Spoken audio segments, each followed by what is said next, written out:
L'édito éco, Éric Le Boucher des Échos, bonjour. Bonjour Bruce. Alors c'est le moment peut-être d'aller négocier des rabais chez les concessionnaires automobiles. Le marché a encore reculé de 6% en mai. Tous les constructeurs sont en surcapacité. Oui, c'est sûrement le moment de négocier. Ouais. Moins 6% en Europe en mai, moins 10% en France et même en Allemagne, moins 10% aussi. Les automobiles ne se vendent plus et cela depuis maintenant 1 an et demi.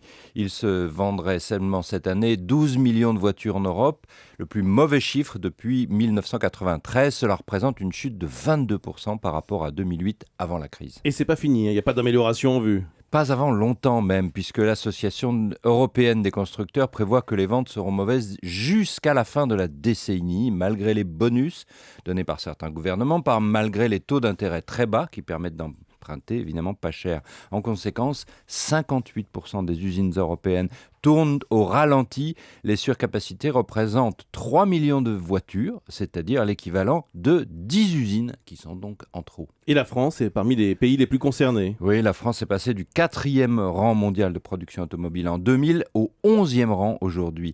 Elle peut produire 2,8 millions de voitures par an. Par rapport à ses ventes, l'excès est de 37%, soit 2 grandes usines selon les calculs du cabinet Alix Partner.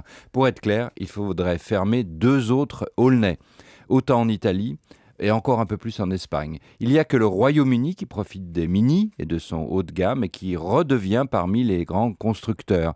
L'Allemagne aussi et les pays de l'Est. Mais si le marché européen ne repart pas vite, on se prépare à un véritable carnage dans toute l'Europe du Sud. Je rappelle que l'automobile emploie 11,6 millions de personnes en Europe, 5% des salariés. C'est un secteur énorme qui est le premier à souffrir de la récession et de la crise. Merci Éric Le Boucher.